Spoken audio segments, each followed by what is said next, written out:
As far as equipment goes, when we filmed our music video, we didn't really we didn't take any lighting equipment or anything specific to produce anything in particular, because our video was very much intended to be of shots that included a bit of quirkiness, a bit of randomness. That some of the shots did have a aim to try and represent relationships, but it was an on-the-spot sort of thing over a period of time. So we didn't actually use any specific equipment to get any lighting quality or any sound or any visual quality. So I just used a handheld camera and filmed when I was in America, filmed shots that I thought would be relevant for the video, mixed in with a bit of holiday footage which we tried not to use, but I did go out looking for shots that we wanted to include that did represent relationships or represented America, that really expressed what America was.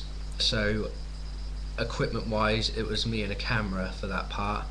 When we got shots in England back over here, we did dabble with the fig rig and that, like getting shots that spun, getting shots that moved at different angles that you couldn't really do with your hand or with a tripod, etc. So we did use that a little bit to get some visual effects. But as for the camera we used, we had to sort of stick with the same one because it was an American camera, so we had to change the whole Adobe settings to fit the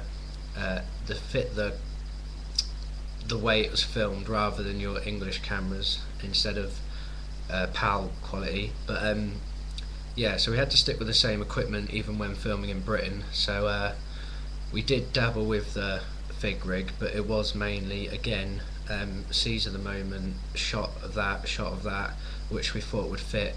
So we didn't really go out intending to get specific shots and that. It was a sort of, we'll do it here and there, and we'll shoot what we think is necessary while we're wandering around or doing something else.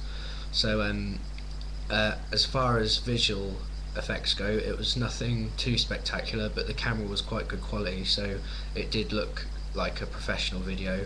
But we didn't do any setup of lighting. When it came to editing the visual effects or the lighting effects, it was done in editing with different effects put on top of shots. So we didn't go out and manipulate the lighting or manipulate what we wanted to see. It was literally us and a camera, so we wanted to go for that sort of effect, a sort of like indie filming type sort of thing. So as far as the pace and timing of the video itself, we did use rhythm editing a lot. Rhythm editing was our sort of centerpiece of the video.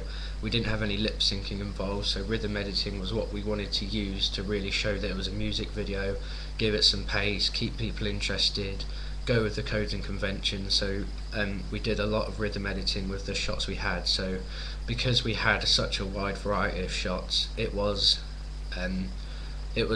easier than using less shots, because we could stick, like, we had so many options of what to put where and what would look good where and what would sound best where.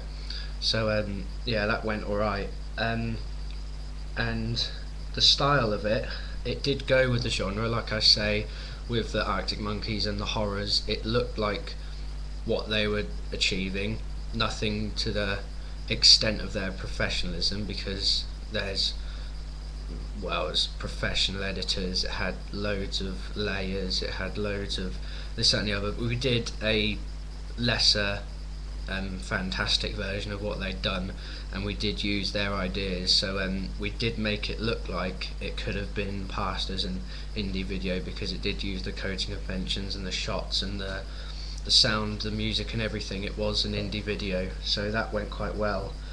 And yeah, so overall I think what we achieved looked like an indie video, visually, lighting wise and everything else that's technical about the video. We felt it could be passed as an indie video, so we were quite pleased with the end result.